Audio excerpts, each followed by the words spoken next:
हम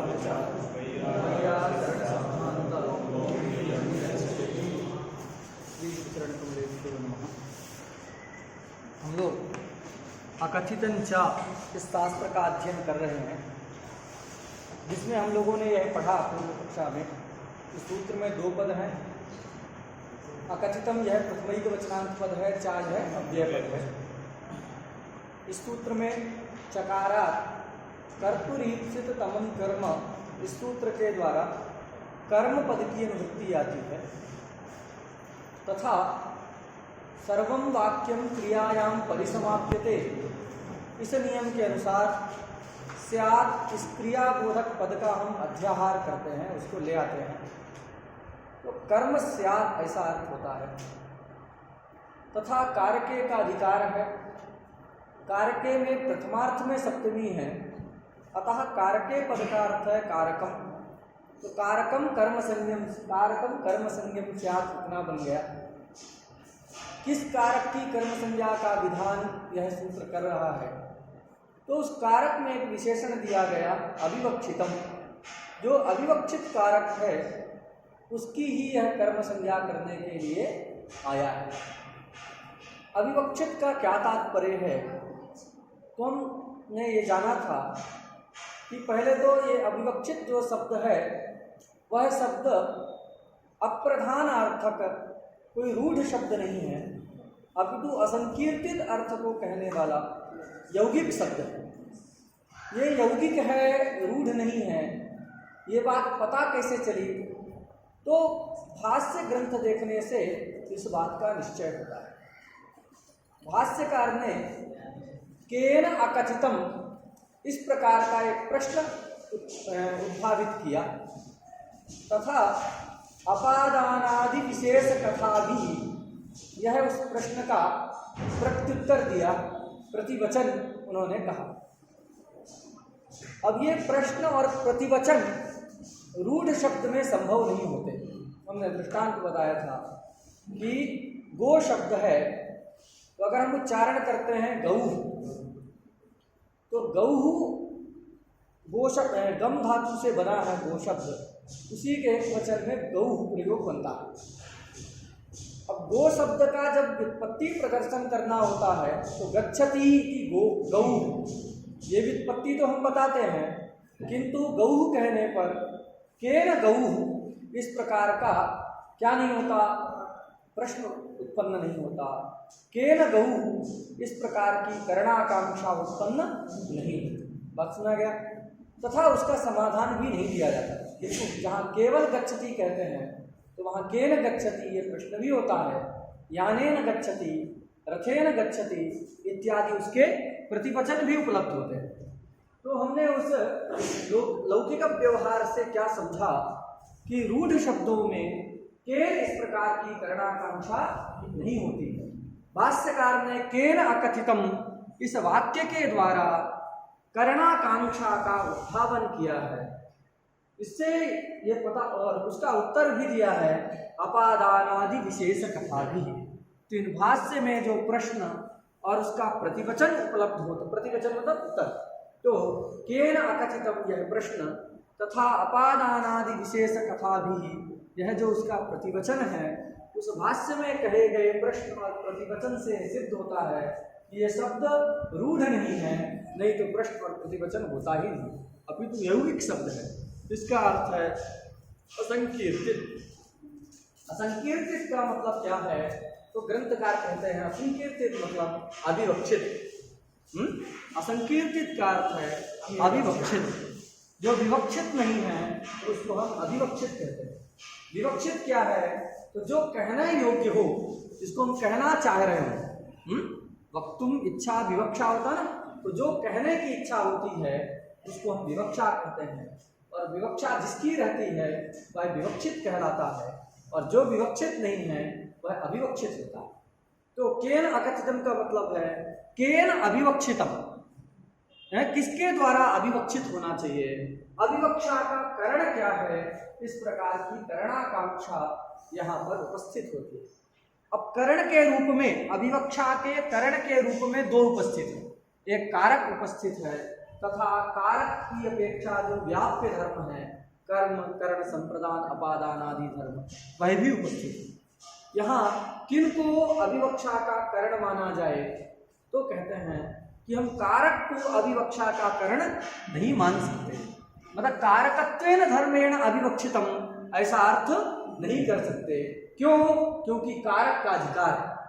कारक का अधिकार होने से क्या है कि जब वो कारक संज्ञक होगा तभी कहीं जाके उसकी ये सूत्र कर्म संज्ञा करे।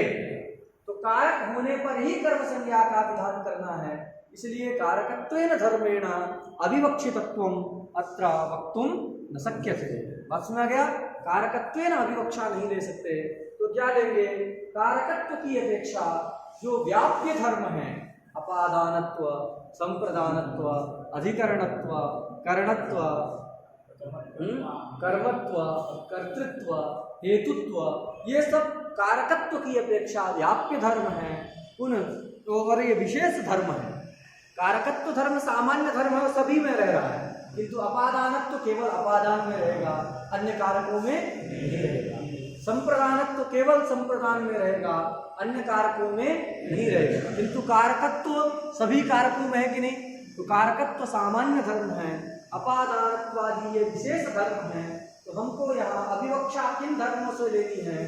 तो ये हमको याद रखना है कि कारकत्वेन अर्थात कारकत्व रूप सामान्य धर्म से यहाँ पर अभिवक्षा स्वीकार नहीं करनी है, अपितु अपादानत्व, संप्रदानत्वादि जो विशेष धर्म है उन धर्मों के द्वारा ही वह अभिवक्षित रहे, तभी उसकी ऐसे कारक की कर्मक्रिया करता है। इसीलिए भट्टोजी दीक्षित जी लिखते हैं अपादानादि विशेष ही अभिवक्षितम। हमने यहाँ बताया था, स्पष्टीकरण किया था, अपादानादि में जो अपादान शब्द है वह भाव प्रधानेन निर्दिष्ट है। अतः जब जो भी शब्द भाव प्रधानेन निर्दिष्ट रहता है उसका अर्थ करते हैं तो हम क्या लगा देते हैं। कल की कक्षा में हमने विस्तार से उसको समझाया था दृष्टांत से, जिसको ना समझना है तो फिर से वहाँ जो है आप सुन करके देखिएगा। तो यहाँ भाव प्रधानेन निर्दिष्ट है, अतः अपादान शब्द का अर्थ क्या हो जाएगा? अपादानत्व। तो अपादानादि का अर्थ क्या है? अपादानत्वादि। अब ये अपादानत्वादि है क्या? तो ये धर्म विशेष है। ये क्या है? अपादानत्वादि धर्म विशेष है। तो हम कहेंगे विशेष धर्म है, तो अपादानत्वादि जो विशेष धर्म है उन विशेष धर्मों के द्वारा जो कारक क्या हो? अभिवक्षित हो, ऐसे कारक की यह सूत्र कर्म संज्ञा का विधान करता है। ये सब विचार हम लोगों ने किया था। अपादानत्वादि विशेष धर्म ही, ठीक है। अपादानादि विशेष ही का क्या अर्थ है? अपादानत्वादि विशेष धर्म ही। आदि शब्द से दो मत बताए थे, एक तो संप्रदान, अपादान, अधिकरण, कर्ता, हेतु सब लेना है, एक मत था। दूसरा नव्य मत है जो नागेश भट्टादी का, उस मत के अनुसार आदि शब्द से केवल दो का ग्रहण होता है, संप्रदान और अधिकरण। तो दोनों के मत में जब अर्थ करेंगे तो अलग अलग करेंगे।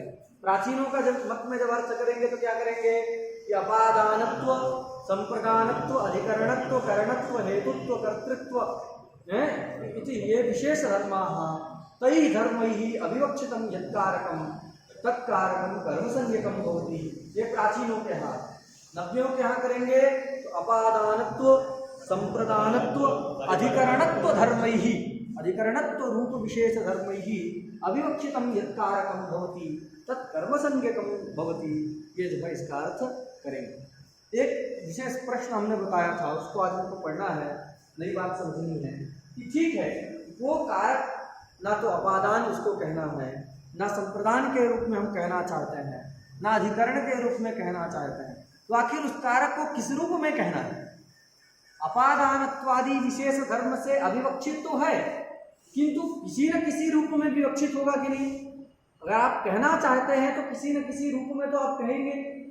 तो यदि अपादानत्वेन रूपेण वह अभिवक्षित है, अधिकरणत्वेन रूपेण वह अभिवक्षित है, संप्रदानत्वेन रूपेण, रूप का मतलब धर्म, संप्रदानत्वेन रूपेण वह अभिवक्षित है, तो प्रश्न होगा तत् केन रूपेण विवक्षित? वह कारक केन रूपेण विवक्षित हो तब यह सूत्र कर्म संज्ञा करता है। ऐसी एक आकांक्षा होगी कि नहीं? क्या आकांक्षा होगी? अनेन शास्त्रेण अपादानत्वादि विशेष धर्मैः अविवक्षितस्य कारकस्य कर्म संज्ञा विधीयते, किंतु यस्य कारकस्य कर्म संज्ञा चिकीर्षिता वर्तते तस्य कारकस्य केन रूपेण विवक्षायाम् इदं शास्त्रं कर्म संज्ञा विधीयते। शास्त्रविदं कर्म संज्ञा विदधाति, कर्म संज्ञां विदधाति, तादृशः धर्मः कः? आकांक्षा होगी कि नहीं भाई? अविवक्षा में तो करता है, किंतु येन धर्मेण विवक्षायाम इस सूत्र की प्रवृत्ति होती है या इस सूत्र कर्म संज्ञा का विधान करता है, वह धर्म क्या है? वह क्या स्वरूप है जिसका आश्रय करके कर्म संज्ञा का विधान है? इसमें भी दो मत है। नव्य प्राचीन के भेद से दो मत उपलब्ध होते हैं। प्राचीन लोग क्या कहते हैं कि वह धर्म क्या है? तो वह धर्म है संबंधित। क्या धर्म है? तो संबंधित्वेन विवक्षा होना चाहिए, अर्थात संबंध सामान्येन विवक्षा। अधिकरणत्व करणत्व इत्यादि रूप से ना हो, किंतु किस रूप में हो? संबंध सामान्येन विवक्षा होने पर इस सूत्र की प्रवृत्ति होती है। ये प्राचीन मंत्र। उनके मानने में युक्ति क्या है? तो मुख्य और सबसे प्रधान युक्ति जो है वह यही युक्ति है कि अगर यह सूत्र ना हो, अकथितंचा सूत्र ना हो, तो अब कोई भी धर्म विवक्षित नहीं है। अगर कर्मत्वेन विवक्षा होती तब तो द्वितीया कर्म संज्ञा होकर द्वितीया होती, अपादानत्वेन विवक्षा होती तब अपादान संज्ञा करके पंचमी करते। उसी प्रकार तत्त धर्म यदि विवक्षित होता तब तो तत्त कर्मादि संज्ञा का विधान करके द्वितीया तृतीयादि विभक्ति का उत्पादन हम कर सकते थे। लेकिन ये सूत्र है नहीं, किसी भी रूप में उसकी विवक्षा नहीं है, तो कोई द्वितीया तृतीया विभक्ति हो सकती है? नहीं हो सकती। फिर क्या होगी? अपद का प्रयोग तो करना नहीं है। तो दो समाधान आप कह सकते हैं। एक क्या कहेंगे कि आप क्या होगी? प्रथमा कह सकते हैं कथित से, किंतु प्रथमा कहेंगे तो इष्ट अर्थ का बोध नहीं हो पाएगा। इसलिए अंततो गत्या ये कहना पड़ेगा, अगर अकथितंचा सूत्र ना बनाया जाए, ये कर्म संज्ञा का विधान ना करे और अधिवक्षा रहे, कोई ऐसा कारक है जिसकी तत्त धर्मेण तत्त विशेष धर्मेण अभिवक्षा है, तो और ये सूत्र भी नहीं है, तो फिर क्या होगा? भाई कोई विशेष संज्ञा हो नहीं सकती। ये आप विचार करिए, हम विचार के लिए कह रहे हैं, क्योंकि जो हम बता रहे हैं वो रटना ही, हम आप रट जाएं उसको वैसे ही बोलने लग जाएं, ये हमारा उद्देश्य नहीं है। और हमारा क्या, विश्वविद्यालय का और जो संस्था चला रहे हैं किसी का ये उद्देश्य नहीं। ग्रेजुएशन के छात्र जो है रटे, ये उद्देश्य नहीं होता। आप जो है अब चिंतन वाले स्थिति में प्रवेश कर रहे हैं। 3 लेवल होता है ना, तो स्मृति स्तर, अवबोध स्तर और जो फिर चिंतन स्तर। तो स्मृति लेवल बच्चों को होता है, 5वीं 6वीं तक रटाते रहते हैं, बस रटो पहाड़ा रटो ये रटो ये रटो, वो रटना, उसको स्मृति मेमोरी लेवल कहते हैं, स्मृति स्तर। बाद में जब बच्चा होता है तो समझना चाहता है, जो हम रट रहे हैं, जो हम पढ़ रहे हैं उसको हम समझें। तो आपको समझने वाले लेवल में तो है ही, तो पहले समझने की कोशिश करिए। आगे बाद में आपको भी 1-2 साल बाद जैसे ग्रेजुएशन पूरा होगा, इसके बाद आप जो है चिंतन लेवल में है। बस आपको पढ़ना कम है, आपको सोचना ज़्यादा। जिन सिद्धांतों को आप पढ़े हैं उन पर आपको चिंतन करना, तब आप अपना कुछ नया दे पाएंगे। तो ये 3 लेवल जो है शिक्षा के बताए गए हैं। आप लोग जब बीएड वगैरह करेंगे अथवा यूजीसी नेट की तैयारी वगैरह करेंगे तो उसमें सब पढ़ने को आपको अवसर मिलेगा। तो हम बता रहे थे कि अभी समझना है, आप विचार करिए हमारे साथ कि अगर अकथितंचा सूत्र है नहीं और एक कोई ऐसा कारक है जिस कारक की न तो कर्मत्वेन विवक्षा है, न अपादानत्वेन विवक्षा है, न ही संप्रदानत्वेन विवक्षा है, न अधिकरणत्वेन विवक्षा है, तो जब किसी भी विशेष धर्मेण उसकी विवक्षा नहीं है तो तब तक कर्मादि संज्ञाएं हो सकती हैं? नहीं हो सकती, क्योंकि विवक्षातः कारकाणि भवन्ति। ये जो कर्म करण इत्यादि कारक हैं वो सब कारक किसके अधीन हैं? विवक्षा के अधीन है। अगर कर्मत्वेन विवक्षा है तो कर्म होगा। कल बताए थे स्थाली पचती, स्थाल्या पचती, स्थाल्याम पचती, ये ढेर सारे प्रयोग बताए थे। एक ही स्थाली है, उसकी जिस धर्मेण विवक्षा हो गई वह वही कारक हो जाता है। अधिकरणत्वेन धर्मेण स्थाली की विवक्षा होती है तो स्थाली क्या हो जाता है, अधिकरण बन जाता है। अगर अधिकरण तो रहता ही है, हमें सर्वदा रहता है, किंतु उसी स्थाली की करणत्वेन विवक्षा यदि हो गई तो स्थाल्या पचती, करण भी हो जाता है। उसी की यदि कर्तृत्वेन विवक्षा होगी तो स्थाली पचती, ये कर्ता भी हो जाता है। तो कारक क्या है, कर्मादि सभी कारक विवक्षा के अधीन है। विचार करिए कि ना तो किसी विशेष धर्म में वह विवक्षित है, तो जब विवक्षित ही नहीं है और यह सूत्र भी नहीं है, अकथितंचा सूत्र नहीं है कि उसकी कर्म संज्ञा करें, तो क्या होगा, तो षष्ठी से सूत्र के द्वारा षष्ठी हो गई। प्रातिपदिकार्थ भी विवक्षित नहीं रहेगा। तो जो कारक मतलब विशेष जो उपादान आदि कारक हैं उनसे अतिरिक्त और जो है प्रातिपदिकार्थ से व्यतिरिक्त क्या होता है, शेष कहलाता है, और उस संबंध में षष्ठी प्राप्त हो जाए। बात सुना गई कि नहीं? अगर ये सूत्र नहीं, अकथितंचा सूत्र नहीं है और उस कारक की अपादानत्वादि विशेष धर्मेण विवक्षा भी नहीं है, वह अविवक्षित है, तो फिर क्या होगा? तो कहना पड़ेगा कि ऐसे स्थिति में क्या हो जाता है, षष्ठी से ऐसे सूत्र के द्वारा षष्ठी होने लगेगा। षष्ठी किस अर्थ में होती है, शेष अर्थ में होती है। षष्ठी से ऐसे सूत्र है। शेष का मतलब क्या है, शेष का अर्थ होता है संबंध। शेष का मतलब है संबंध। अगर ये सूत्र नहीं है तो क्या होगा कि जो ये सूत्र नहीं रहेगा तो षष्ठी प्राप्त रहेगी, वह षष्ठी संबंध अर्थ में होती है ना। तो अब ये सूत्र बनाया गया तो ये उसका क्या हो गया, बाधक हो गया। ये क्या हो गया, उसका बाधक हो गया। अब और एक सामान्य सूत्र था षष्ठी से इसको आरंभ किया गया, ये उसका अपवाद हो गया। बाधक मतलब अपवाद, जिसकी प्राप्ति पहले से रहे, उसके प्राप्त रहने पर भी कोई नया नियम बनाया जाए, नई विधि बनाई जाए, तो वह विधि पूर्व विधि की क्या होती है, अपवाद होती है। हम एग्जाम्पल से बड़े उसमें नहीं जाते हैं। हमने कहा सभी छात्रों को कल 11 बजे आना है, ऐसा एक सामान्य नियम सबके लिए बताया। बाद में एक दूसरा वाक्य, ये विधि वाक्य ही है, आना है, विधि कर रहे हैं ना, विधान कर रहे हैं कि सभी छात्रों को कल 11 बजे आना है। बाद में हमने कहा एक दूसरा वाक्य कि इनमें से 3 छात्र, राम, श्याम, मोहन, ये 3 नहीं आएंगे। तो ये क्या है, ये विशेष विधान है। पहले एक सामान्य विधान था और एक विशेष विधान। तो जो विशेष विधान होता है उसको हम कहते हैं अपवाद, शास्त्रीय भाषा में उसको अपवाद कहते हैं, और जो सामान्य विधान है उसको उत्सर्ग कहते हैं।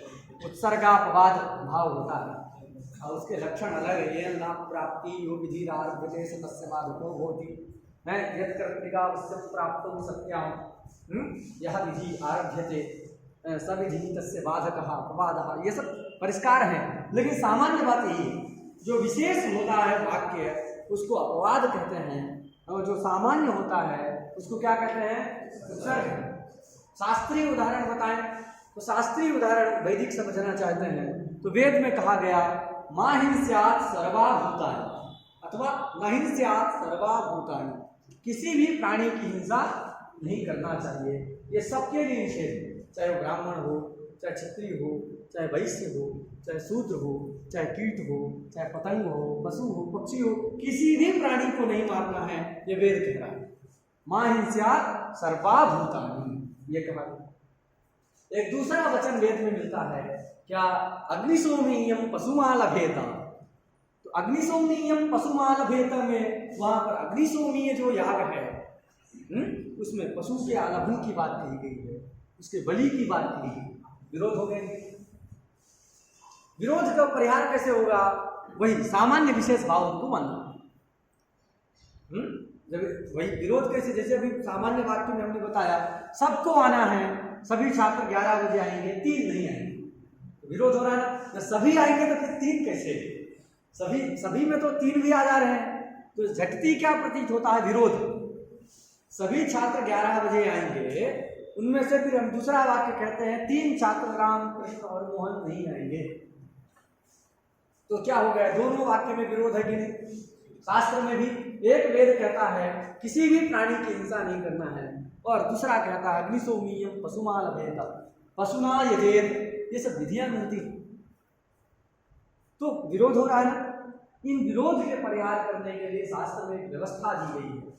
उस व्यवस्था के अनुसार सोचेंगे तो वो सब विरोध का परिहार हो जाएगा। वो क्या व्यवस्था है? तो सामान्य विशेष भाव अथवा उत्सर्गापवाद भाव की व्यवस्था। जो विशेष विधान होता है वह जो है अपवाद कहलाता है, और जो उत्सर्ग सामान्य होता है वो क्या होता है? उत्सर्ग कहलाता है। उनका नाम है उत्सर्ग और अपवाद। अब यहाँ व्यवस्था क्या है? तो व्यवस्था संकोच की व्यवस्था। संकोच समझते हैं ना? संकुचित कम कर देना।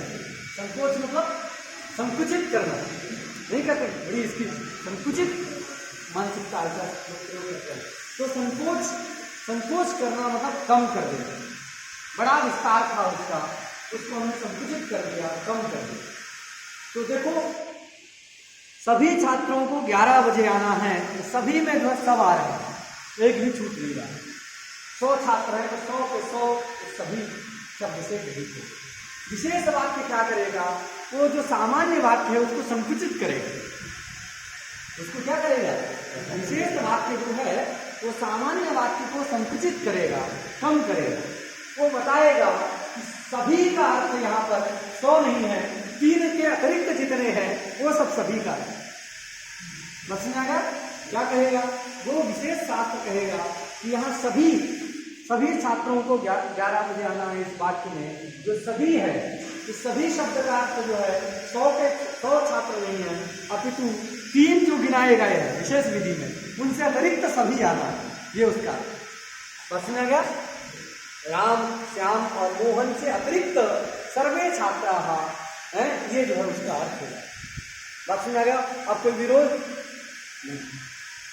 शास्त्रीय विधि में मां हिंसा सर्वाभूतानि, में सर्व से किसको लेना है? तो कहे जो विहित हिंसा है, याग में जिसका जो विहित है, जिसका विधान किया गया है वेद के द्वारा, उस विहित हिंसा से अतिरिक्त कोई भी हिंसा नहीं करनी है।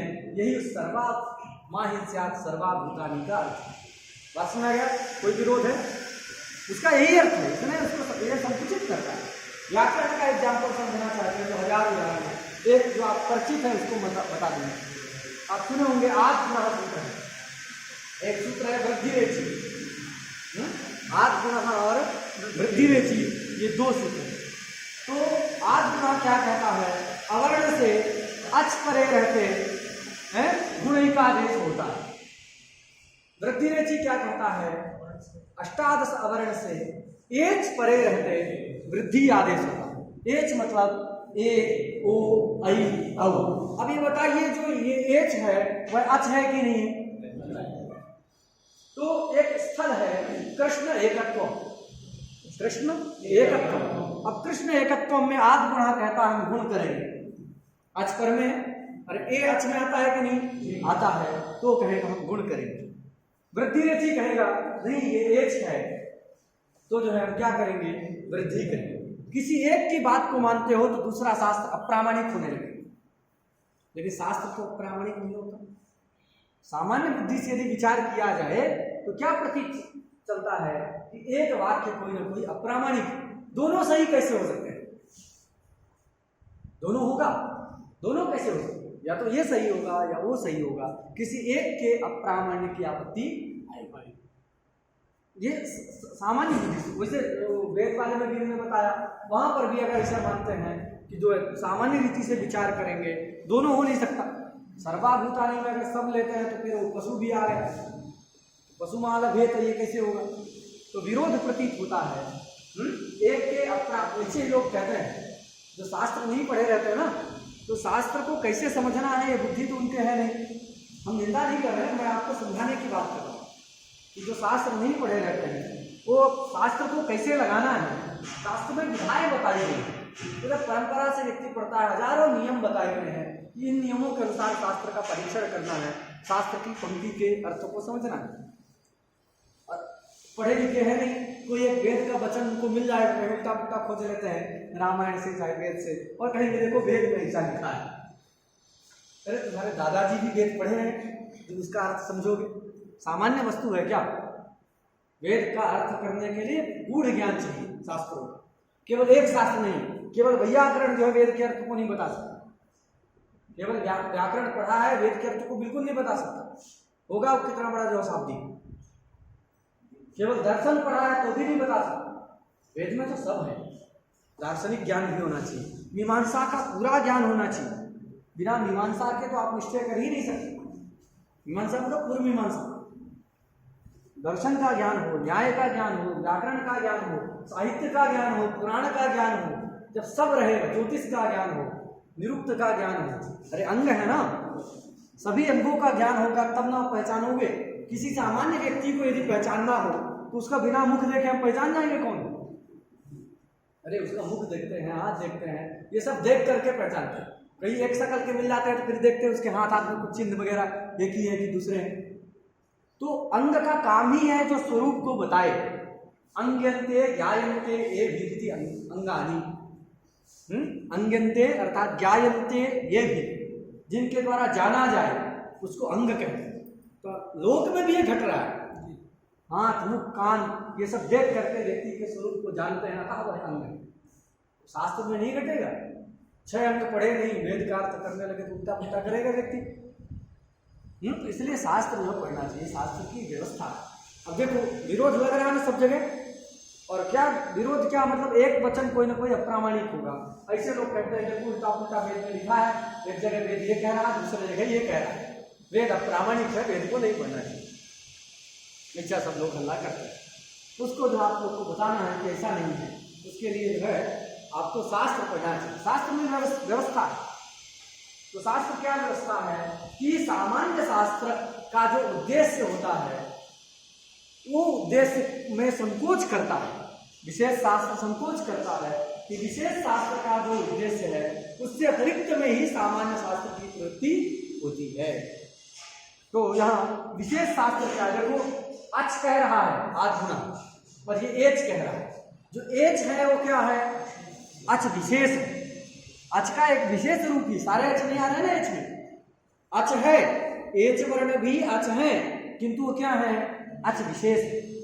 और वहां जो अच लिखा है आज गुना में, अची की निवृत्ति आई है, वो अच क्या है, अच सामान्य है।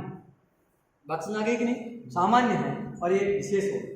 ये क्या कहेगा, तो ये जो है सामान्य शास्त्र का जो उद्देश्य है, सामान्य शास्त्र क्या है, आत्मगुण।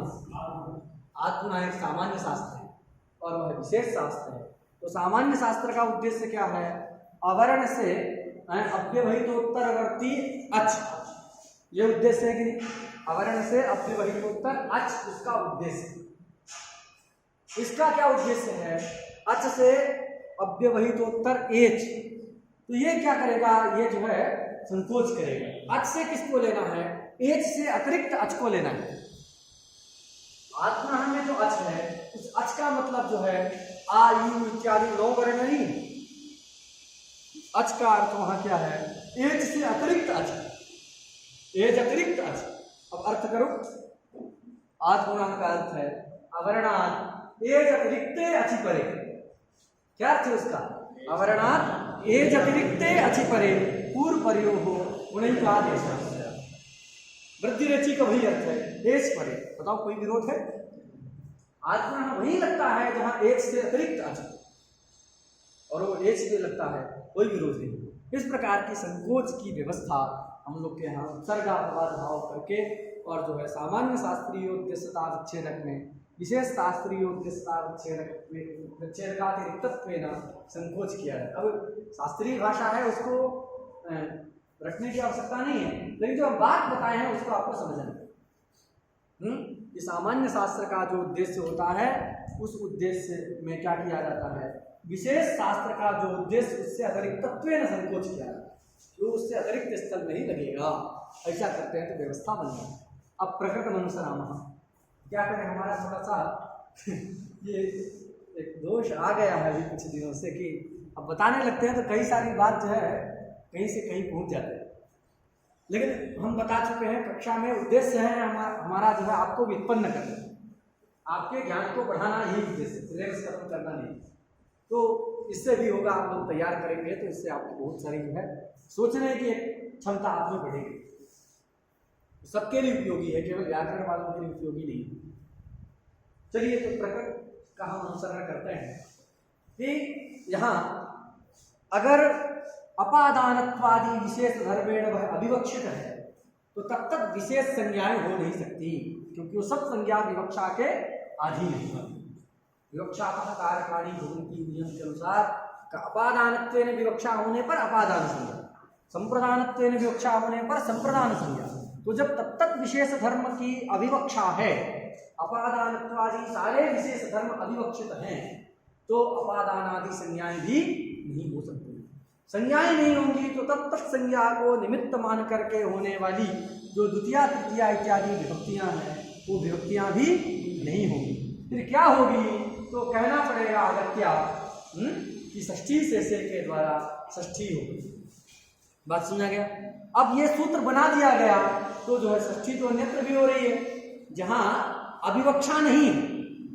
इस प्रकार की अविवक्षा नहीं कर रहे, राज्ञा पुरुषा में कोई अविवक्षा थोड़ी कर रहे, वहां पर भी षष्ठी से लगता है। अब ये सूत्र बना दिया गया तो क्या हो जाएगा? उसका अपवाद हो जाएगा। अकथितन चा जो है षष्ठी से का अपवाद है। अब षष्ठी से शेष में लगता है, शेष का मतलब होता है संबंध, तो संबंध में षष्ठी से की प्रवृत्ति होती है और ये अपवाद है, तो ये कहाँ लगेगा? एक नियम है कि जो उत्सर्ग शास्त्र जहां लगता है उसी में अपवाद की भी प्रवृत्ति होती है। उत्सर्गापवाद हो समान विषयकत्व, क्या नियम है?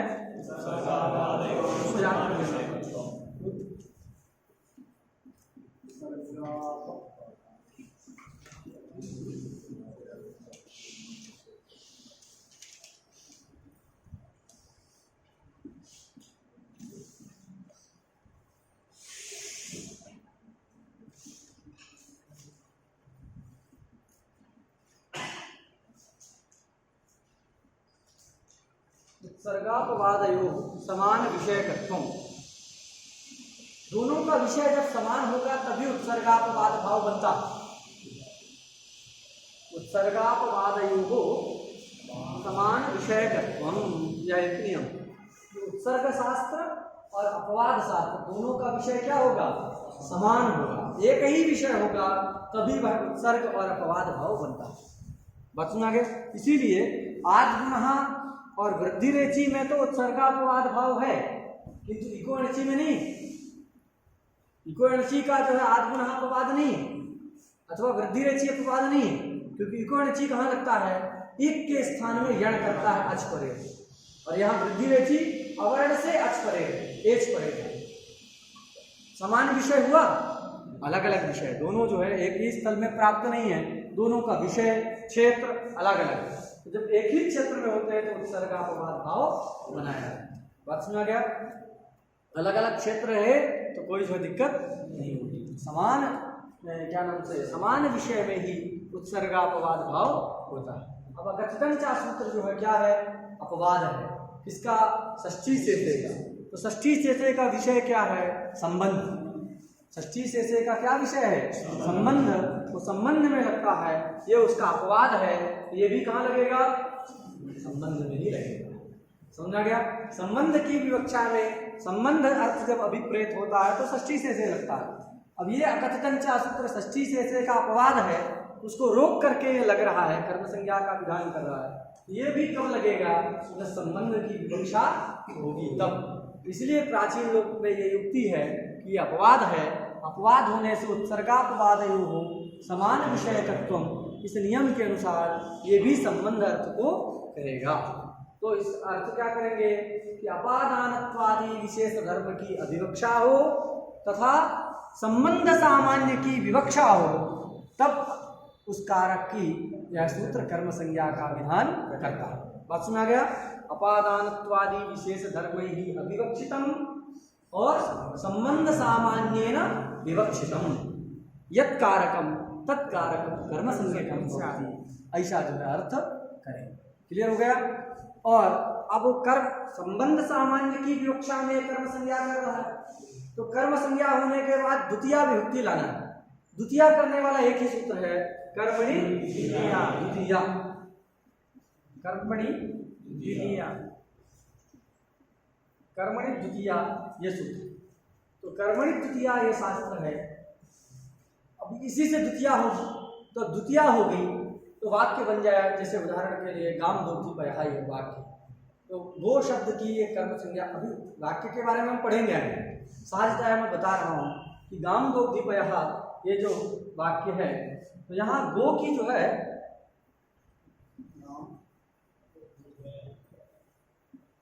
गामदोग्धिपयः में गो की ये कर्म संज्ञा कर दिया। कर्म संज्ञा होने से कर्मणि द्वितीया सूत्र के द्वारा द्वितीया भी होगा। अब उसका अर्थ क्या होगा? तो द्वितीया भी जो है कर्म को नहीं कहेगी, ये द्वितीया किसको कहेगी? संबंध को, क्योंकि संबंध की विवक्षा में कर्म संज्ञा किया। अंतर समझ में आया? देखो यहां भी द्वितीया है, पयः में भी द्वितीया है, गाम में भी द्वितीया है, लेकिन दोनों जगह अंतर है। गाम में द्वितीया एक ही सूत्र किया है, दोनों जगह द्वितीया विधान करने वाला एक ही सूत्र है, कर्मणि द्वितीया। समझ में आ गया? किंतु कर्म संज्ञा विधान करने वाला अलग अलग सूत्र। पय की कर्म संज्ञा करने वाला सूत्र है कर्तुरीप्सित तमम कर्मा, और गो की कर्म संज्ञा करने वाला सूत्र है अकथितंचा। इस अकथितंचा सूत्र ने कब उसकी कर्म संज्ञा किया है? जब गो की अवधित्वेन अथवा अपादानत्वेन अविवक्षा हुई और संबंध सामान्येन विवक्षा हुई, तब गो रूपी कारक की इसने कर्म संज्ञा का विधान किया। अब उस कर्म संज्ञा के बाद कर्म संज्ञा को निमित्त मान करके जो द्वितीया आई है, उस द्वितीया का अर्थ क्या होगा? कर्म अर्थ होगा कि संबंध अर्थ होगा। तो कहते हैं कि द्वितीया का अर्थ भी क्या होगा? संबंध। जैसे षष्ठी का अर्थ क्या होता है? संबंध होता है। उसको बाध करके कर्म संज्ञा हुई और तत्प्रयुक्त जो द्वितीया आई, वो द्वितीया भी किसको कहेगी? संबंध को कहेगी। तभी उत्सर्गापवादयोर समान विषयकत्वम, ये नियम संगत हो। अगर वो अलग अर्थ को कहने लगे तो नियम विरुद्ध हो जाएगा ना। षष्ठी जो संबंध को कहे और द्वितीया किसको कहे? कर्म को कहे, तो ये उत्सर्गापवादयोर समान विषयकत्वम, ये नियम क्या होने लगेगा? खंडित होने लगेगा। बस में गई। इसलिए कहते हैं कि इस सूत्र के द्वारा जो भी कर्म संज्ञा होती है कथितंचा से, उस कर्म संज्ञक पद से जब द्वितीया आती है, कर्म संज्ञक अर्थ तदबोधक पद से जब द्वितीया आती है, तो द्वितीया संबंध को कहती है। और इससे जब हम बोध करने चलेंगे तो गो संबंधी पय कर्म, यहाँ पर द्वितीया, यहाँ देखो गो का मतलब गो, द्वितीया का अर्थ संबंध, पय है द्वितीया का अर्थ कर्म, तो अर्थ क्या करेंगे? और दु धातु का अर्थ दोहन। गामदोग्धिपयः का अर्थ क्या होता है? गो संबंधी पयः कर्मकम दोहनम, ये जो है इसका अर्थ। गामदोग्धिपयः का अर्थ क्या है प्राचीनों के यहाँ? तो प्राचीनों के यहाँ क्या अर्थ है? गो संबंधी पयः कर्मकम दोहनम। समझा गया? ये कैसे निकला है? तो ये भी आपको स्मरण रखना है कि वहां पर द्वितीय, ये द्वितीय है संबंध को, एक संबंधार्थिका, और ये कर्म को कहेगी, कर्तृप्सित से कर्म संज्ञा है। इसलिए गो संबंधी जो पय है, गो संबंधी पय नहीं करें, गो संबंधी पय कर्मकम दोहनम, ऐसा जो बोध इस वाक्य से होता है। बात सुनाई? तो प्राचीनों का मत हम लोगों ने जाना कि प्राचीनों के यहाँ सूत्र का क्या अर्थ हो गया, सबको ये स्मरण रखना चाहिए। कुछ और जुड़ेगा, एक अंश और जुड़ेगा, उसको भी हम आगे पढ़ते हैं, लेकिन अभी तक क्या अर्थ निकला प्राचीनों के यहाँ? तो अपादानत्व, संप्रदानत्व, अधिकरणत्व, करणत्व, कर्तृत्व, कर्मत्व, हेतुत्व रूप विशेष धर्मैः अविवक्षितम संबंध सामान्येन च विवक्षितम यत् कारकम तत् कर्म संज्ञकम भवति। सबको स्पष्ट है? बोल नहीं रहे हो? जब अवसर मिले तो बोलना चाहिए। जब आप अध्यापक के सामने बोलते हैं तो आपके दोष दूर होते हैं, अन्यत्र बोलोगे तो अशुद्ध बोलोगे तो लोग हंसेंगे। तो कभी अवसर मिले गुरुजनों के सामने बोलने का तो बोलने की कोशिश करें। तो सबको समझ में आ गया नबियों के यहाँ क्या अर्थ है? तो नवीन लोग जो कहते हैं कर्मत्व, कर्म की विवक्षा में ही ये सूत्र लगता है, ये संबंध की विवक्षा में नहीं लगता है, कर्मत्व की विवक्षा होने पर ही इस सूत्र की प्रवृत्ति होगी। क्योंकि उनके यहाँ आदि शब्द से भी तीन लेना है, मतलब दो ही लेना है। अपादानादि का मतलब अपादानत्व, संप्रदानत्व, अधिकरणत्व, ये तीन ही है, कर्म तो है नहीं। तो अपादानत्वादि धर्म ही अविवक्षितम है। नव्यों के यहाँ क्या अर्थ होगा? अपादानत्व, संप्रदानत्व, अधिकरणत्व रूप विशेष धर्म ही अविवक्षितम कर्मत्वेन च विवक्षितम यत् कारकम तत् कर्म संज्ञकम भवति। ये जो है नवीनों के यहाँ अर्थ। दोनों के यहाँ अर्थ स्पष्ट है। अंतर केवल दो जगह है। यहाँ आदि शब्द से क्या लेना है उसमें अंतर है, और विवक्षा कैसी है। तो प्राचीन लोग मानते हैं संबंधित्वेन विवक्षायाम अथवा संबंध सामान्येन विवक्षायाम सूत्र की प्रवृत्ति होती है। नव्य लोग मानते हैं कर्मत्व की विवक्षा में सूत्र प्रवर्तित होता है। ये दोनों के मत में अंतर हम लोग समझते। उनका क्या हेतु है? तो उनका एक सामान्य सा कॉमन सा हेतु है कि सूत्र तो एक ही है द्वितीया करने का। कर्म संज्ञा कोई भी करता हो, द्वितीया तो यही करता है।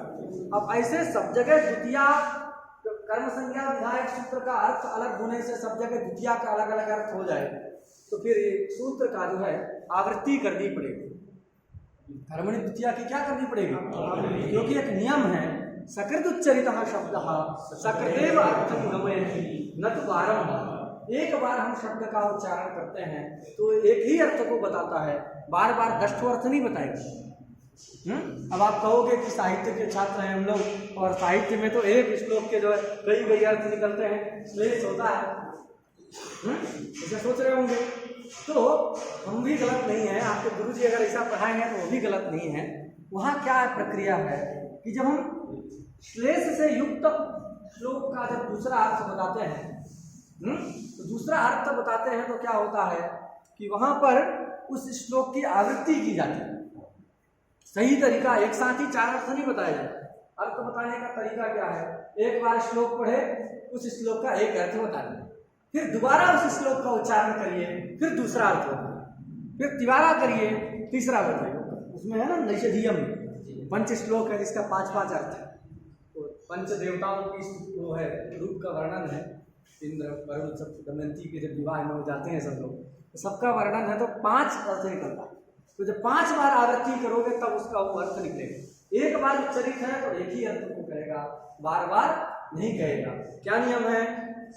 देखो व्याकरण, हाँ, सकृत उच्चरित शब्द सकृदेव अर्थं गमयति न तो बारंबार। एक बार उच्चरित शब्द एक ही बार अर्थ को बताता है, बार बार अर्थ का बोध नहीं करना। ये सारे नियम आप याद करिए। व्याकरण जो है व्याकरण में उपयोगी नहीं है। ये लोग सोचते होंगे कई सारे कि भैया इतना व्याख्यान पढ़ाते हैं, ये क्या काम का हमारे व्याकरण वाले तो ठीक है कारक पढ़ाएंगे, हम किसको कारक पढ़ाएंगे? ऐसा किसी के मन में आ रहा होगा। बिल्कुल भ्रम मत रखिए। व्याकरण का व्याकरण में कोई उपयोग नहीं है। अरे व्याकरण पढ़ के जो व्याकरण में क्या उपयोग करते हैं, उसका उपयोग दूसरे शास्त्र में है। तो ये जब आप पढ़ेंगे तो इससे आपको साहित्य समझने में आसानी होगी, दर्शन समझने में आसानी होगी। इन सब नियमों को वहां लगाना है। ये तो हम नियम बना रहे हैं, यूज तो कहीं अलग होगा, उसका उपयोग कहीं अलग है। बस हम बना करके, फैक्ट्री है हमारे यहाँ, बना करके हम बेचते रहते हैं। अरे कोई एक फैक्ट्री होती है, उस फैक्ट्री में वो कोई सामान बनाता है तो वो स्वयं यूज करता है क्या? वो दूसरों को देता है। तो यूज, अब ये शर्ट जहाँ बना होगा कपड़ा इसका, तो उसने तो यूज नहीं किया, उसने दे दिया, बस हम लोग यूज करते। लेकिन कितना उपकारी है, उसने दिया, पैसा लिया बात अलग है लेकिन दे तो दिया। अगर कपड़ा नहीं होता तो सोचो क्या स्थिति होती। तो जो है बता रहे हैं कि व्याकरण का उपयोग दूसरे शास्त्र में, इसलिए अन्य शास्त्र वालों को तो ज्यादा व्याकरण पढ़ना चाहिए, तभी उनके शास्त्र जो है साफ सुथरे होंगे। नहीं तो आप बताते रहिए कि इसका ये अर्थ है, तो रटा हुआ जो हिंदी में लिखा है वही बताएंगे, कुछ ना तो नया कर पाएंगे, ना उसको कैसे निकला है ये समझ पाएंगे। वो हिंदी में लिख दिया, कोई बृहस्पति रहा होगा, जरूरी नहीं है ना। पुस्तक लिखने की तो प्रचलन हो गया। हमारे गुरु जी लोग रहे, एक निबंध कभी पूरे जीवन में नहीं छपा है। एक निबंध नहीं छपा किसी भी पुस्तक में। पुस्तक लिखने की बात छोड़ दो, एक निबंध गुरु जी का नहीं छपा है। गुरु जी कहते रहे कुछ अलिखित और अचिंतित नहीं, सब लिखा है। हमारे ऋषियों ने सब लिख दिया है, सब चिंतन किया है, बस उसको समझने की जरूरत है। तो गुरु जी ने कभी कुछ नहीं लिखा। आजीवन मतलब वृद्धा 85 वर्ष की अवस्था तक गुरु जी 7 से 8 घंटे पढ़ाते रहे एक दिन भर। उनके यहाँ जाइए तो कोई ना कोई पुस्तक लेके पढ़ाते हैं। और बड़ी निष्ठा थी शास्त्र में गुरु जी, बड़ी निष्ठा। अत्यंत ऐसे निष्ठावान व्यक्ति हमने सुना नहीं कितनी शास्त्र में किसी को निष्ठा। शास्त्र में निष्ठा का अभिप्राय क्या है? पढ़ाना निष्ठा नहीं है। पढ़ा रहे हो तो ठीक है, हमारी भी आदत है पढ़ाने की, नहीं पढ़ाए तो अच्छा नहीं लगता है, तो ये आ गया है। लेकिन निष्ठा का तात्पर्य क्या है गुरुजी 1 घंटा पाठ पढ़ाना होता रहा तो उस अवस्था में भी 1.5 घंटा 2 घंटा उसको पढ़ते रहे। ये निष्ठा। उनसे पूछते रहे जो विद्यार्थी पास में रहते थे, गुरुजी इतने बड़े आप विद्वान हैं, बड़े बड़े लोग आपके यहाँ समस्या लेके आते हैं, आप सुलझा देते हैं, आपको अभी क्या जरूरत है लघु कोमनी उनके यहाँ कोई चला जाए, कहे गुरुजी ये लघु कोमनी का सूत्र जो पढ़ना है, तो गुरुजी कहते रहे बेटा कल आना। इतने बड़े बड़े ग्रंथ पढ़ाते रहे, सब कहे लघु कोमनी का इकोनॉमिक्स पढ़ना है तो कल आना। और फिर जो गुरुजी लघु कोमनी उठा करके उसका टिप्पणी क्या लिखा है वो पढ़ते रहे, भाष्य पढ़ते रहे, बाद में कुछ पढ़ाते रहे लघु कोमनी रहे, लेकिन सब देखते रहे कि गुरुजी क्या जरूरत है, आपको ऐसे पढ़ा सकते हैं। इसलिए देखता हूँ एक शब्द भी मेरे मुख से गलत निकल गया, बच्चा तो बड़ी श्रद्धा से आया है कि गुरुजी हमारे सब कुछ है, हम पढ़ा दिए और उसी रूप से ग्रहण कर लिया और अपने शिष्यों को पढ़ाएगा तो एक गलत परंपरा का जन्म हो और सारे शास्त्र जो वेद तुल्य है, अशुद्ध उच्चारण का दोष भी लगेगा। तो वो दोष तो लगा ही, और हजारों छात्र हमारे बाद, लाखों छात्र कई पीढ़ियों में जो मूर्ख पैदा होंगे हैं, उस सब का दोष भी किसको लगेगा? हमें। ये निष्ठा है शास्त्र के प्रति, एक भी शब्द हमारे मुख से गलत ना निकले। ऐसे जो है हमारे गुरुजन ने तो सब लिखा तो है, तो अब जो लिखा है वो सब बृहस्पति लिखा हो ऐसा जरूरी नहीं है ना। अब तो नंबर बढ़ाने के लिए कोई भी लिखता रहता है, कुछ भी लिख दिया। तो आप निर्णय कब कर पाएंगे? जब आपके पास व्याकरण होगा, कोश होगा, न्याय होगा, ये सब होगा तो आप करें। तो व्याकरण जो हम पढ़ाते हैं वो व्याकरण में उपयोग नहीं है, मतलब केवल व्याकरण के लिए उपयोगी है ऐसा नहीं समझा। अन्य शास्त्रों में व्याकरण से ज्यादा उपयोग है। अत्यंत प्रसिद्ध उक्ति है, आपने सुना होगा, काणादम पाणिनीयंच सर्वशास्त्रोपकारकम। काणाद का मतलब वैशेषिक शास्त्र और पाणिनीय मतलब व्याकरण शास्त्र, ये सभी शास्त्रों का उपकारक है। काणादम पाणिनीयंच सर्वशास्त्रोपकारकम। आप साहित्य पढ़ेंगे तो आपको साहित्य आएगा,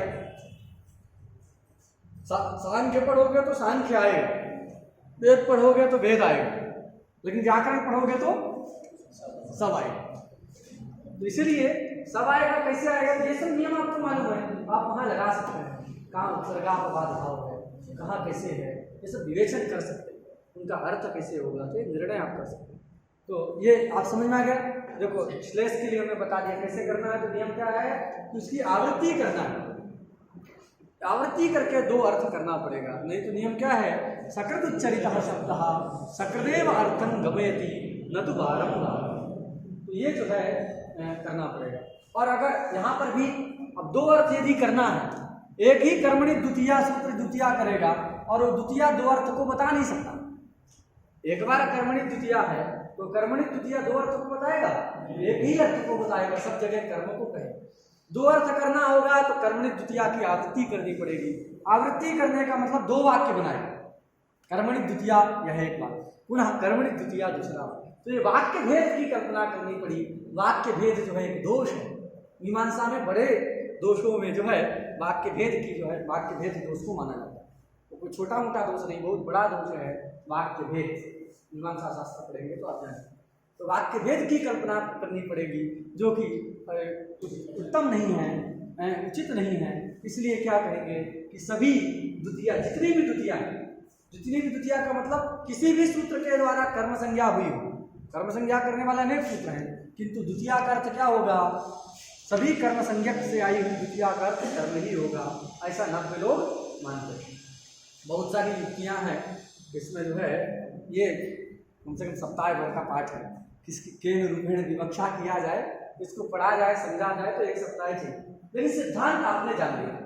सिद्धांत यही है कि प्राचीन लोग संबंधित्वेन विवक्षा, संबंध सामान्येन विवक्षायां अकथितं च सूत्रं प्रवर्तते, ऐसा मानते हैं। 90 लोग कर्मत्वेन विवक्षायां इदं सूत्रं प्रवर्तते, ऐसा मानते हैं। दोनों के पीछे कारण क्या है? तो कारण भी हम बताए, वो अपवाद है षष्ठी का, इसलिए उत्सर्गापवाद और समान विषयकत्व, इस नियम के अनुसार संबंध सामान्य की विवक्षा में ही ये प्रवर्तित होगा, ऐसा प्राचीनों का कहना है। 90 का कहना है कि अगर कर्मणि द्वितीया सूत्र से होने वाली द्वितीया का एक जगह आप जो है संबंध अर्थ करेंगे, दूसरे जगह कर्म अर्थ करेंगे, तो यह एक ही सूत्र के द्वारा हो नहीं सकता। कर्मणि द्वितीया इस एक वाक्य से नहीं हो सकता, क्योंकि सकलोच्चरिता शब्दः सकलेव अर्थगम्यते, ये नियम। अतः दो अर्थ करना है तो उस वाक्य की आवृत्ति करनी पड़ेगी। आवृत्ति किए तो जो दो वाक्य बन गया तो वाक्य भेद हो गया। वाक्य भेद जो है एक दोष है, इसलिए दूषित हम क्यों करें, अच्छा ही करेंगे। तो कर्मत्वेन विवक्षा में ही इसकी पूर्ति होती है, ये सिद्धांत। और इसमें बहुत सारी युक्तियां हैं। हमने एक लेख भी लिखा है इस पर, जो है लगभग 10 से 12 पेज का है, केवल ये विवक्षा पर लेख, बस इतना ही, और कुछ विचार नहीं, आगे पीछे को छोड़ के केंद्र रूपेण विवक्षा हो, इस पर जो है एक। चलिए बात समझ आ गई, तो ये सिद्धांत हम लोग समझ गए, तो दोनों के अनुसार अर्थ भी जाने। अब आगे थोड़ा सा हम लोग पढ़ते हैं। देखो, अगर इतना ही अर्थ किया जाए, प्राचीनों के अनुसार अपादानत्वादि विशेष धर्मैः अविवक्षितम संबंध सामान्येन च विवक्षितम यत्कारकम तत्कर्मसंज्ञकम भवति। प्राचीनों के अनुसार तथा अपादानत्वादि विशेष धर्मैः अविवक्षितम कर्मत्वेन अथवा कर्मत्व शक्तिमत्वेन च विवक्षितम यत्कारकम तत्कर्मसंज्ञकम भवति। ये नव्यों के अनुसार अर्थ स्वीकार करें। दोनों ही स्थिति में एक समस्या आती है। क्या? नटस्य शृणोति, नटस्य शृणोति ये वाक्य है। क्या वाक्य है? नटस्य शृणोति। नटस्य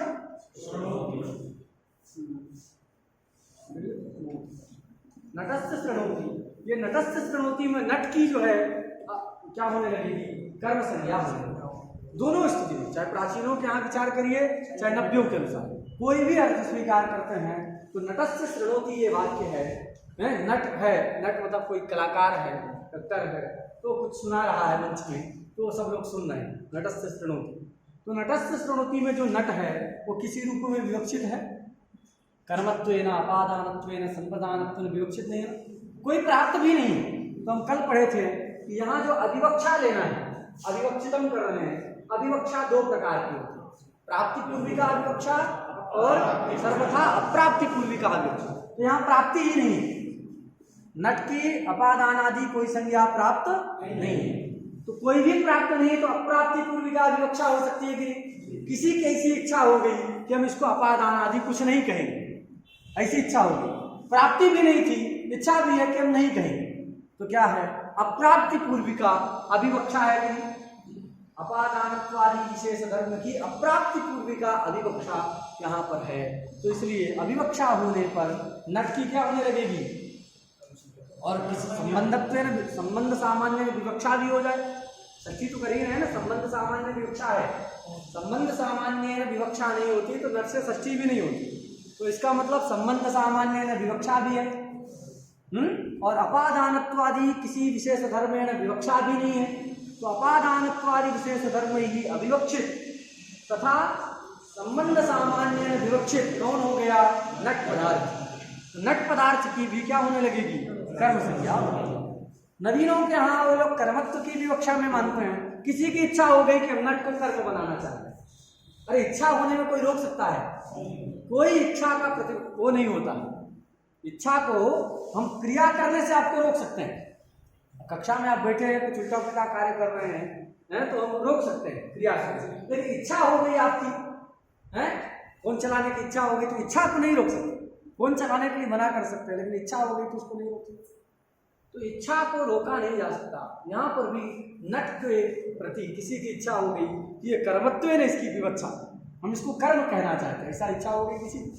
तो अपादानत्वादि विशेष धर्म की क्या है? अविवक्षा। किस प्रकार की अविवक्षा है? अप्राप्ति पूर्विका अविवक्षा। याद रखना है, यहाँ प्राप्ति नहीं है कभी। तो अपादानत्वादि विशेष धर्म की अप्राप्ति पूर्विका अविवक्षा भी है, और संबंध सामान्येन अथवा कर्मत्वेन विवक्षा भी है। तो नट की क्या होने लगेगी? कर्म संज्ञा होने लगेगी। तो नटम शृणोति बनने लगेगा, बनता है नटस्य शृणोति। नटस्य गाथाम शृणोति ऐसा वाक्य होता है, अब नटम शृणोति होने लगेगा। तो जो है एक दिक्कत आ गई। अब इसमें एक चीज आप कह सकते हैं कि ये नट क्या नहीं है? कारक नहीं है। कथनचित ये आप कह सकते हैं कि नट जो है क्या नहीं है? कारक नहीं है। कारक से अतिरिक्त है, तब तो षष्ठी हो रही। तो कारक नहीं है ये भी नहीं कह सकते। अगर आपके मन में ये एक हो सकता है कि जैसे ब्राह्मण से पुत्रम पंथानम पृच्छति, ये क्या वाक्य है? ब्राह्मणस्य, इसको भी समझ लो। पुत्रम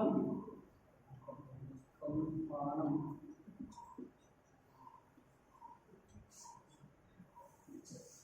तो ब्राह्मणस्य पुत्रम पंथानम पृच्छति, ये वाक्य। और ये ब्राह्मण की भी वही है, अपादानत्वेन अविवक्षा है। अपादानत्वादि विशेष धर्म से अविवक्षा है, संबंध सामान्य ने विवक्षा है, तो इसकी भी कर्म संज्ञा हो जाए तो इसकी नहीं होती। क्यों? क्योंकि ब्राह्मण जो है कारक ही नहीं है। ब्राह्मण से पुत्रम पंथान, ब्राह्मण का बेटा है, उस बेटे से जो है रास्ता पूछ रहा है। उल्टा भी कर सकते हो आप, लगेगा कि बच्चा कैसे बताएगा, पिताजी को कर दो उसके स्थान में। तो जो है ऐसे पुत्रस्य पितरम, पुत्रस्य पितरम पंथानम पृच्छति, पुत्रस्य पितरम पंथानम पृच्छति। कोई बच्चा है, उसके पिता से रास्ता पूछा, तो वाक्य क्या बनेगा बाद उसका? पुत्रस्य पितरम पंथानम पृच्छति, अथवा जो लिखा है ब्राह्मणस्य पुत्रम पंथानम पृच्छति। दोनों स्थिति में ब्राह्मण की जो है, या इस वाक्य में ब्राह्मण की क्या नहीं होती? कर्म संज्ञा। क्यों नहीं होती? क्योंकि ब्राह्मण यद्यपि क्या है, अपादानत्वादि विशेष धर्म ही अविवक्षित है, संबंध सामान्य न विवक्षित भी है, फिर भी नहीं होती। क्यों? क्योंकि ये कारक नहीं है। क्यों कारक नहीं है? तो कारक का मतलब हम जानते हैं क्रियाजनकम कारकम, क्रियाजनकत्वम कारकत्वम। जो क्रिया का जनक होता है उसी को हम कारक कहते हैं। यहाँ क्रिया क्या है? पृच्छति क्रिया। पृच्छति क्रिया पुत्र से हो जा रही है कि नहीं? हो जा रही। पुत्र के प्रति तो पिता कारण है, पुत्र का जनक तो पिता है, किंतु पृच्छित क्रिया का जनक ब्राह्मण नहीं है। पुत्र, यहाँ पर ब्राह्मण से पुत्रम पंथानम पृच्छति वाक्य की अगर बात करें तो यहाँ पर हमने देखा कि पुत्र ही पृच्छित क्रिया का जनक है। किससे पूछ रहा है? पुत्र। पुत्र तो पुत्र से पूछ लिया, वो बता भी दिया। ब्राह्मण की कोई उसमें कोई रोल है उसका? ब्राह्मण का कोई रोल नहीं है। वो जो है ब्राह्मण क्या है? पृच्छित क्रिया का जनक नहीं। बात सुना गया? तो पृच्छित क्रिया का जनक न होने से क्या नहीं हुआ? वो कारक नहीं हुआ। कारक नहीं हुआ इसलिए क्या है कि अपादानत्वादि विशेष धर्म से अविवक्षित है, संबंध सामान्य में विवक्षित भी है, किंतु कारक नहीं है ब्राह्मण, इसलिए ब्राह्मण की कर्म संज्ञा अकथितंचा सूत्र से नहीं होती। समझा गया? कारक क्यों नहीं है? क्योंकि वह पृच्छित क्रिया का जनक नहीं है। पृच्छित क्रिया का जनक पुत्र है, पुत्र के द्वारा यह ब्राह्मण जो है अन्यथा सिद्ध है। कारण उसको कहते हैं जो अन्यथा सिद्ध से शून्य। तो तर्क संग्रह पढ़े होंगे, सबको सहजतया समझ जाएंगे। कुलाल क्या है? कुलाल का पिता, कुलाल का पिता घट के प्रति कारण नहीं होता। कुंभकार को घोड़ा बना रहा है, तो अगर कुम्हार का पिता नहीं होता तो कुम्हार कैसे आता? ये बात तो स्वाभाविक। तो कुम्हार के प्रति तो कारण है, किंतु घट के प्रति वो कारण नहीं है। तो जैसे कुलाल का पिता घट के प्रति कारण नहीं होता, वो कुलाल के द्वारा अन्यथा सिद्ध है, उसी प्रकार पुत्र के द्वारा ब्राह्मण अन्यथा सिद्ध है, वह पृच्छित क्रिया का जनक नहीं है, पृच्छित क्रिया के प्रति कारण नहीं है। पृच्छित क्रिया का जनक ना होने से वो क्या नहीं हुआ? क्रिया जनक ना होने से कारक नहीं हुआ, कारक ना होने से उसकी कर्म संज्ञा नहीं होगी। बात सुना गया? सेम कंडीशन यहाँ भी आप कह सकते हैं कि जैसे ब्राह्मण जो है क्या नहीं है?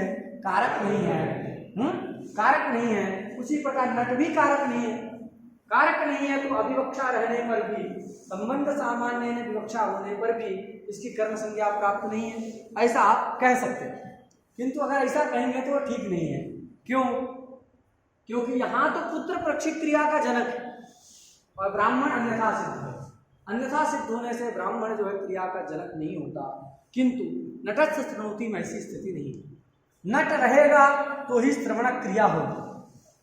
नट रहेगा, वो मंच में जाकर के माइक लेके बोलेगा तभी ना हम सुनेंगे। नट रहने पर ही श्रवण क्रिया होगी, नट ना रहने पर श्रवण क्रिया नहीं होगी।